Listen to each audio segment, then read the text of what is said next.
Welcome to the Reparenting Daily podcast. In this podcast, we'll dive deep into reparenting, exploring tools and resources to help us through our journey. The podcast is divided into 3 sections. First is a reading. Second is a discussion of the reading followed by a journal prompt. And the last section is a peaceful meditation for closing.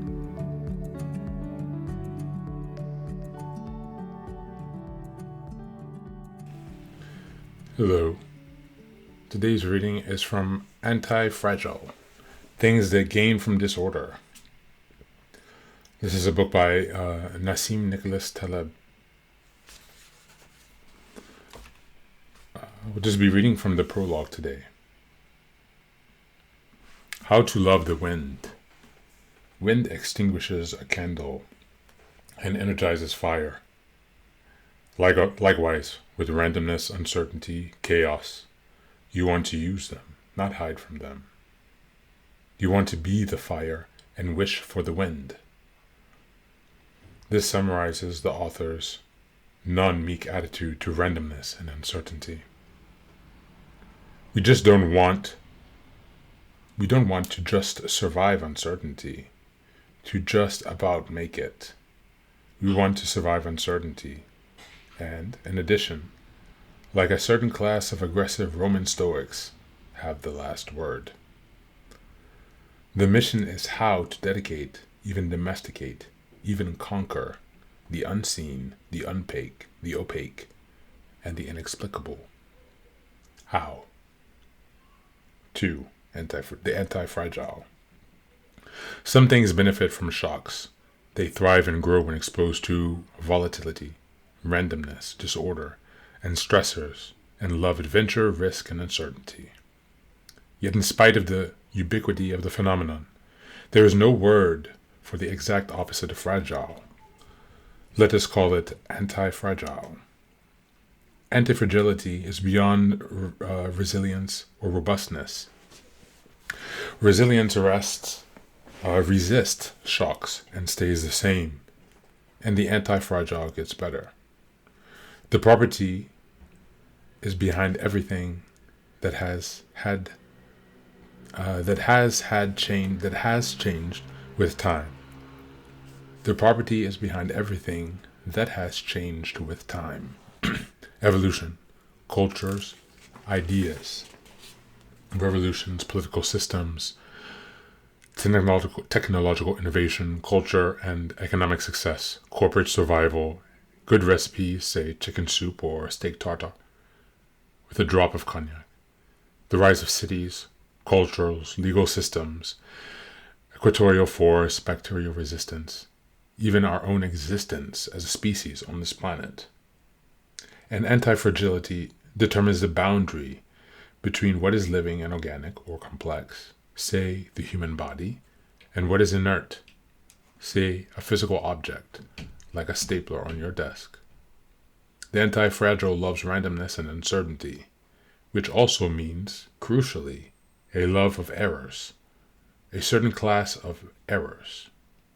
Anti-fragility has a singular property of allowing us to deal with the unknown, to do things without understanding them, and do them well. Let me be more aggressive. We are largely better at doing than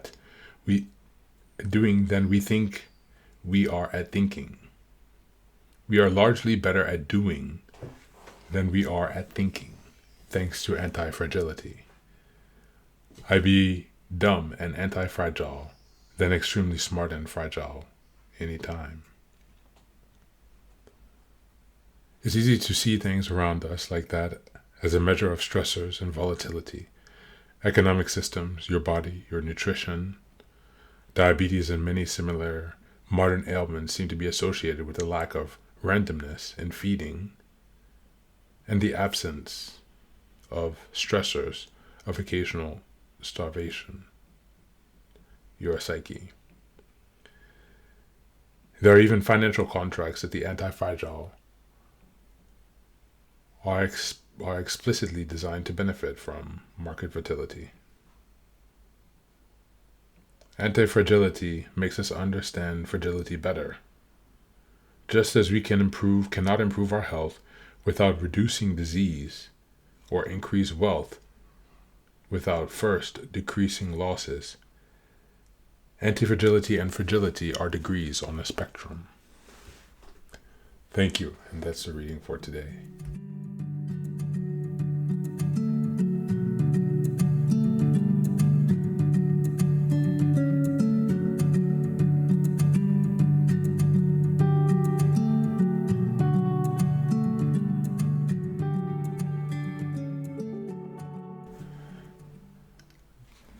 Hello all. This is a very interesting book, Antifragile, Things That Gain from Disorder. It's a very encouraging and uplifting book, different from the things we've read before. It can support us in changing our perspective. People who are in a situation of having to remother and fathering themselves are normally in a situation of some pain, some challenge. There have been many lessons that have been missed, many skills that have gone undeveloped. Some view this as fragility or as a weakness. But I really enjoyed this book because it reminds me of a different perspective. It reminds me of my power to maintain my frame of a situation, of a circumstance. When I say frame, I mean understanding or perspective. This book is quite empowering. It allows you to take a fresh perspective on pain and struggle, to find the silver lining, if you could say that, on a rainy day. And so I'd like to encourage you today to reflect on, what does anti-fragility mean to you? Perhaps you've heard of this book or it's completely new to you. But from the brief section of what we've read, how can you use an anti-fragile mindset to begin working against some of your stuck internal faulty beliefs?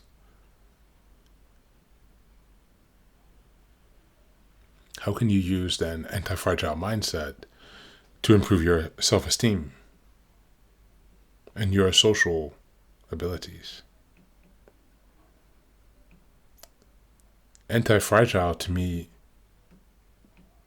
means learning to mitigate the pain that is caused, because an anti-fragile person or object does not react as those who have been damaged emotionally or psychologically. So how can we use and embrace this anti-fragile mindset to empower ourselves today? Again, we're refathering, creating an internal strength and fortitude. Thank you for being here today, and I hope you're well.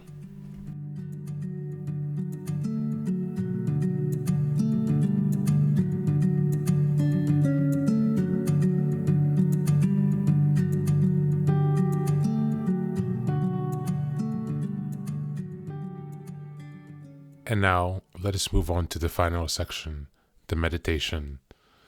This is an unguided meditation. I will simply provide some music and you can take some time to relax. Please feel free to choose a location and a place where you feel safe and where you can be undisturbed for the next 10 minutes. You can choose to be sitting down, standing, as you like, wherever you are most comfortable. Thank you for being here and enjoy the meditation.